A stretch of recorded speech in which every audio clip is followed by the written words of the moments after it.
नाम है आपका? अनिल। अनिल जी। तो आप अपनी ये माँ आपकी हैं? हाँ जी। तो आप अपनी माँ को वृद्धाश्रम छोड़ने आए हैं, क्यों? हाँ जी, मेरी पत्नी की तबीयत सही नहीं है 1.5 साल से। तो पत्नी की तबीयत सही नहीं है तो माँ की तबीयत कौन सी अच्छी है? उसकी दिमागी हालत सही नहीं है, आपस में रोज झगड़ा होता है। तो आप अपनी पत्नी को लेके आते ना वृद्धाश्रम, उसकी दिमाग की हालत नहीं अच्छी तो उसको रखते हम वृद्धाश्रम में, अपनी माँ को क्यों लेके आ गए? आई भी हो भी।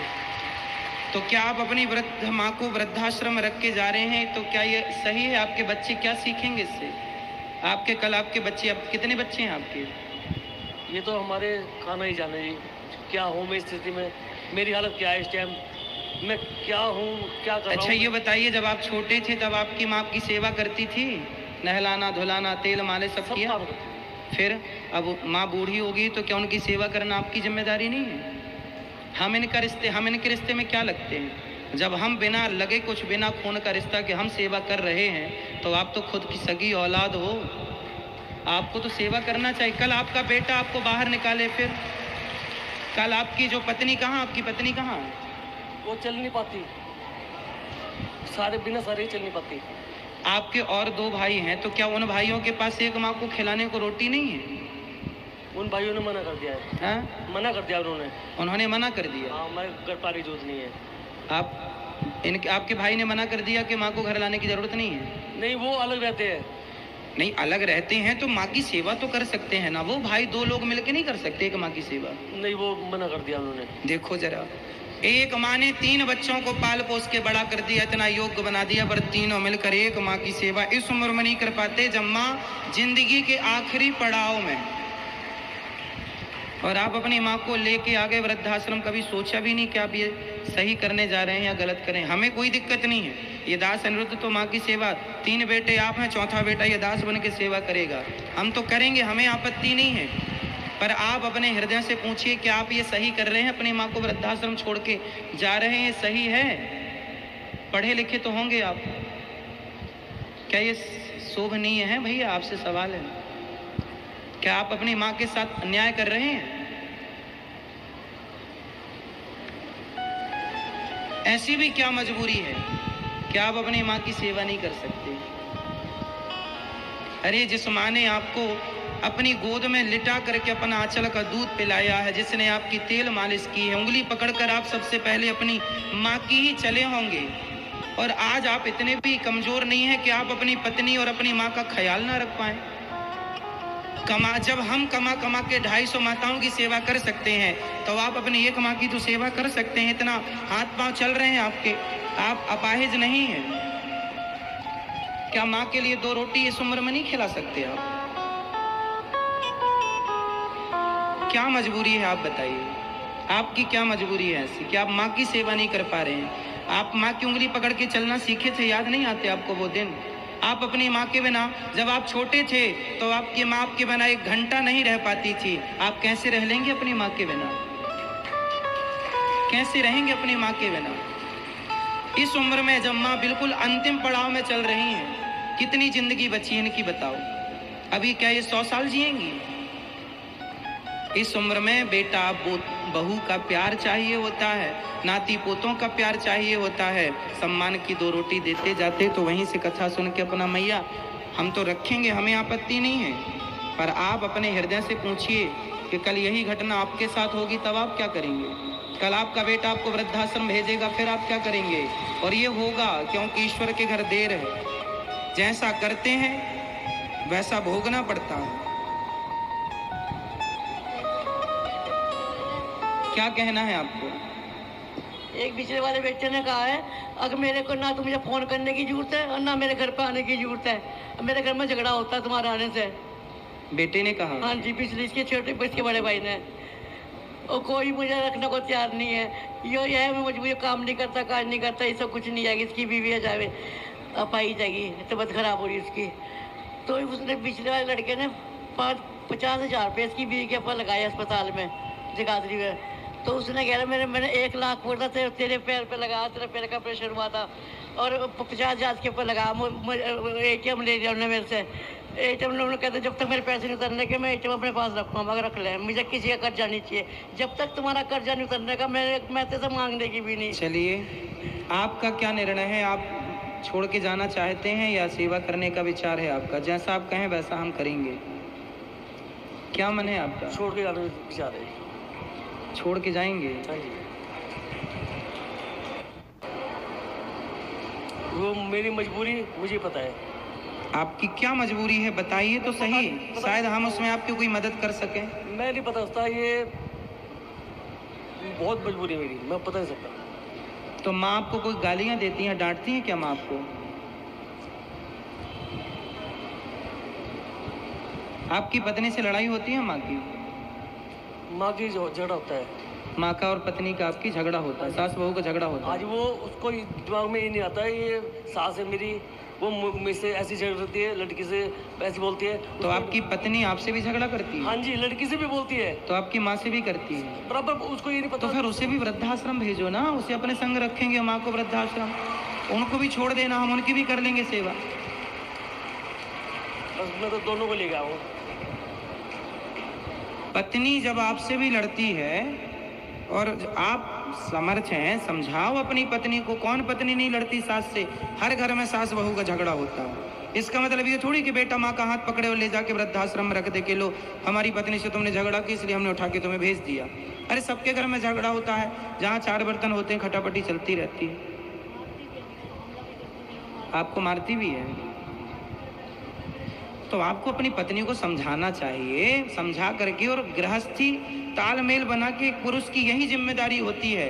ऐसी स्थितियों में पुरुषों को यही निर्णय लेना चाहिए कि माँ की भी सेवा करते रहें और पत्नी भी ना छूटे, ना माँ छूटे ना पत्नी छूटे। यही सच्ची गृहस्थी है, जहाँ माँ और पत्नी का बैलेंस जो पुरुष बना ले वही श्रेष्ठ गृहस्थी है। और जहाँ बैलेंस ना बना पाया तो यहाँ स्थितियाँ उत्पन्न होती हैं। इसलिए ठीक है, आपकी अभी मजबूरी है तो आप यहाँ हम रखेंगे, पर पहले घर में ठंडे दिमाग से विचार करना, 2 पैसे कमाओ। कमाते हैं? क्या करते हैं आप? मैं कुछ काम नहीं कर रहा हूँ 1.5 साल से। तो कुछ काम करिए। पत्नी मेरे बगैर 10 मिनट भी नहीं सकती, ना जा सकती है कहीं, ना हिल सकती है। आपका बेटा है? लड़की है सिर्फ मेरी। सिर्फ लड़की है? हाँ जी, वो लड़की भी इस लायक नहीं है जो उसको संभाल ले। अगर मैं 15 मिनट कहीं बाहर निकल जाऊँ तो रो रो के। तो जैसे आप अपनी पत्नी को संभालते हैं ऐसे अपनी माँ को भी सेवा कर लेना। जब हम कर रहे हैं सैकड़ों माओं की, तो आप 2 की नहीं कर सकते। चलो आप ठीक है पति धर्म निभा रहे हैं कि मेरी पत्नी मेरे बिना 10 मिनट भी नहीं रह सकती। तो जब आप इतने अच्छे पति हैं तो जितने अच्छे पति हैं उतने अच्छे पुत्र भी बन जाइए ना, उतने अच्छे पुत्र भी बन जाइए। अब माँ की इच्छा है जो। महाराज जी मेरे पे काम नहीं होता, मुझे 4 बजे उठ के खाना बनाना पड़ा है, बर्तन मांजने पड़ा है, झाड़ू लगानी पड़ा है। मेरे पे काम होने की व्यवस्था नहीं, मेरे पे खड़ा नहीं हो जाता। मेरा पैर ऑपरेशन हो रखा है, मेरी उम्र काम करने की नहीं है। बिल्कुल नहीं है आपकी उम्र काम करने की। मेरे हाथ पैर कांपते हैं। तो घर का सारा काम इनकी बेटी है, वो थोड़ा संभाल कोई नहीं लेगी। करता जी, कोई नहीं करता। तो आपकी बेटी आपको पानी भी नहीं देती, आपके साथ नहीं देती? क्यों, कैसी बेटी है? गुरु जी मैं तो मेरी ये प्रार्थना है आपसे, अगर कल को मैं मर भी जाती हूँ तो यही मरूँ, मुझे इनको खबर मत देना, इनको तीनों को कोई खबर मत देना। आपके हाथों सिंहवाई जाऊंगी मैं, मेरा सब। चलो इन बेटे की मजबूरी बता रहे हैं, पर 2 बेटों की तो कोई मजबूरी नहीं वो है। भी ऐसे ही है, वो भी ऐसे ही ऊपर से मीठी बातें करे, अंदर छूना चला रहे। जो बेटा कह रहा मेरे घर नहीं आना, मेरे फ़ोन नहीं उठाता, नो कहता है कि भाई मेरे घर पे आने की जरूरत नहीं, मेरे घर में लड़ाई होती है, तुम बताओ। पोती ने मुझे घर से निकाल दिया, तू उसी से चली जा। बेटा कह तू क्यों गई? मैं गई, ये कहने लगे तो मेरा एटीएम था इसके पास है, मैंने कहा सिर्फ 2 महीने एटीएम दूंगी तुझको मैं, ताकि मैं अपने मन जीने का, मैंने भी अपनी ज़िंदगी काटी है, तेरी जिंदगी है, मुझे भी कुछ करना, मेरा साथ वही से जागा। आपने अपने बेटे को समझाया नहीं कि बेटा? उन्होंने कहे तू अगर एटीएम ले लेगी तो मैं वो जहर खा के मर जाऊँगा, अपनी पत्नी को भी जहर दे दूँगा, अपनी लोंडा को भी जहर दे दूँगा। मैं कहा जो मर्जी कर ले, तू जहर दे ले या कुछ कर ले, मैं 2 मिनट ज़्यादा तुम्हें एटीएम नहीं दे सकती। मैं अपना मरना जीना संभालूँ, मेरे करोड़ों रुपये लटक रहे हैं, मैं पता नहीं किस वक्त मेरी आँख बंद हो जाए, तभी तो करेंगे ये अपना।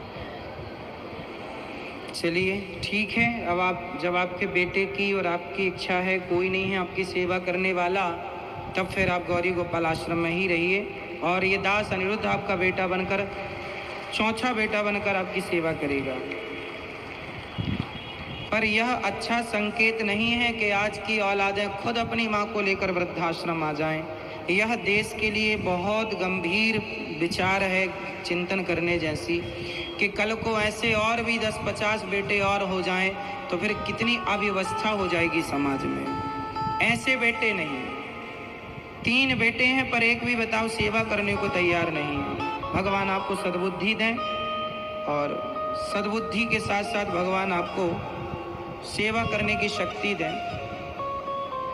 ये घोर कलयुग चालू हो गया है, जहां देखिए बेटा अपनी सारी जिम्मेदारियों से पल्ला झाड़ ले रहा है, कोई जिम्मेदारी नहीं समझने को तैयार।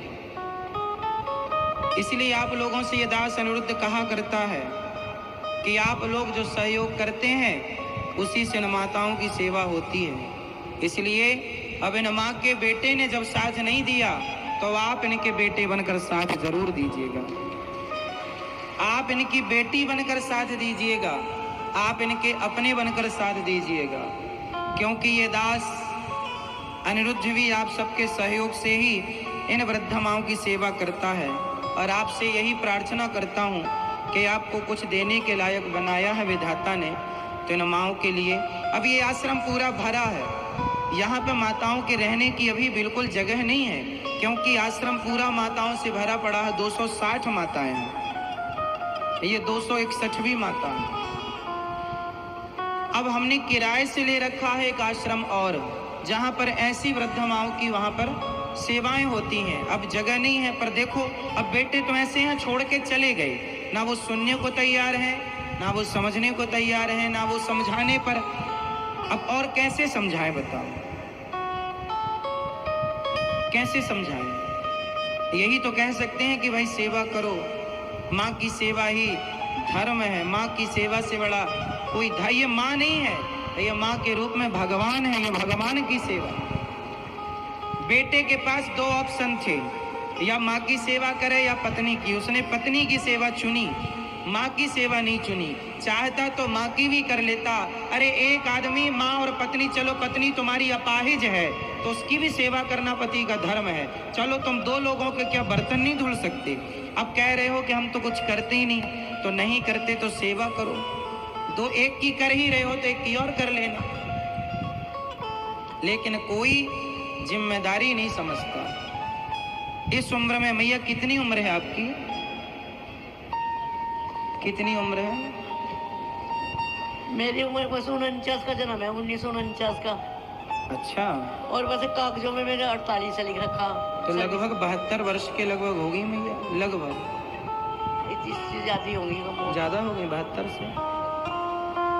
जो भी है, इस उम्र में अब देखो मैया से कोई काम हो ही नहीं सकता। इस उम्र में ना उनसे ठीक से चला जा रहा है, ना उठा जा रहा है, ना बैठा जा रहा है। इस उम्र में अब कोई काम नहीं होगा। इस उम्र में इसलिए 3-3 बच्चे इसलिए पैदा करते थे माँ बाप कि एक नहीं तो 2, 2 नहीं तो तीसरा काम आएगा। पर क्या जाना था कि तीनों काम नहीं आएंगे। इसलिए बिहारी जी ने फिर मुझे भेजा है, ये दास अनिरुद्ध को जिम्मेदारी देकर जाओ, इनके जब तीनों बेटे काम ना आए तो चौथे बेटे तुम बनकर